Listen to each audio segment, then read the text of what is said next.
দেখুন, গণভোট যদি আমি স্ট্রিক্টলি লিগ্যাল সেন্সে চিন্তা করি, গণভোটের বোধহয় ইন্টেনশনও এটা না, কেউ দাবিও করছে না যে গণভোটে হা জয়যুক্ত হলেই সঙ্গে সঙ্গে এটা সাংবিধানিক রূপ পাবে, এমনটা বলাও হচ্ছে না, বা এটা বলার সুযোগও নেই। এই অংশটুকুতে হয়তো থিওরিটিক্যালি একমত, কিন্তু প্রশ্ন হচ্ছে যে এই কথা বলার মধ্য দিয়ে যদি গণভোটের মাধ্যমে যে দেশের সাধারণ মানুষ, এদেশের জনগণ যে রায় দেবে, এই রায়ের প্রতি পরবর্তী সংসদ শ্রদ্ধাশীল থাকবে। দেখুন, এটা তো ঠিক যে প্রত্যেকটা সংসদ সার্বভৌম, তারা নিজেদের মতো করে আইন প্রণয়ন করতে সক্ষম, যতক্ষণ পর্যন্ত ওই সংসদটা তাদের পদ্ধতির মধ্য দিয়ে কোনো আইন প্রণয়ন করে। এটা তো থিওরিটিক্যালি কারেক্ট, কিন্তু আমাদের অ্যাট দ্য সেম টাইম এটা আমাদের মনে রাখতে হবে যে আমরা একটা বিশেষ পরিস্থিতির মধ্য দিয়ে আমরা যাচ্ছি, এবং একটা বিশেষ পরিস্থিতির মধ্য দিয়ে উদ্ভূত হওয়ার কারণেই কিন্তু গণভোটের আয়োজন করা হচ্ছে।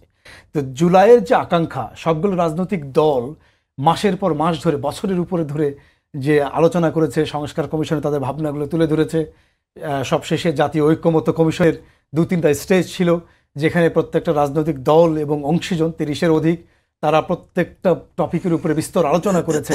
মোটামুটি ঐক্যমত্য প্রতিষ্ঠিত হয়েছে বেশ কিছু বিষয়ে। কিছু নোট অফ ডিসেন্ট ছিল, মোস্টলি বিএনপি এবং সমমনা কিছু দলের পক্ষ থেকে, এবং সবগুলো রাজনৈতিক দল উইথ নোট অফ ডিসেন্ট একটা ঐক্যমত্য প্রতিষ্ঠিত হয়েছে, জুলাই সনদ স্বাক্ষরিত হয়েছে। এরপরে এটা লেজিটিমেসি দেওয়ার জন্য, জনগণের আকাঙ্ক্ষা যাতে প্রতিফলিত আছে এটা দাবি করা যায়, এটার জন্য তো গণভোটের আয়োজন করা। তো এই গণভোটে যদি হা জয়যুক্ত হয়, আমরা আশা করছি সেটাই, তাহলে পরবর্তী সংসদ এটার প্রতি শ্রদ্ধাশীল থাকবে, এটাই আমাদের কামনা, এটাই অ্যাসপিরেশন অফ দ্য পিপল। এখন আপনি যদি থিওরির জায়গা থেকে চিন্তা করেন, তাহলে তো প্রত্যেকটা সংসদ তো সার্বভৌম। এখন আমাদের এই বিশেষ পরিস্থিতির মধ্য দিয়ে গণভোটের আয়োজন, এই গণভোটের রায়ের প্রতি শ্রদ্ধাশীল থাকা পরবর্তী সংসদ, এটাই তো আমাদের কামনা। যদি এটা আবার রিওপেন করা হয়, যেমন ধরুন যে আমাদের জুলাই সনদের উপরে ভিত্তি করে যে গণভোট আয়োজন করা হচ্ছে, এখানে সবগুলো ইস্যে হা জয়যুক্ত হলো।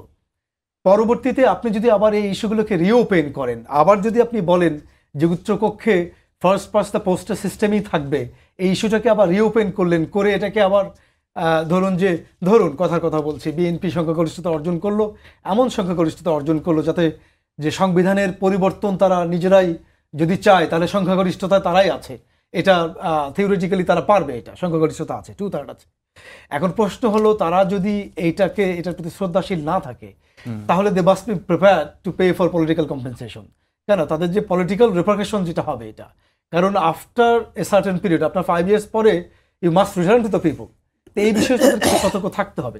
এই জন্য থিওরিটিক্যালি হয়তো কারেক্ট যে প্রত্যেকটা সংসদ সার্বভৌম, তারা নিজেরা পদ্ধতির ভিতর দিয়ে যতক্ষণ পর্যন্ত কোনো একটা আইন প্রণয়ন করে, whether you like it or not, এইটাই good law in the sense এটা হলো প্রসিডিউরালি কারেক্ট হয়।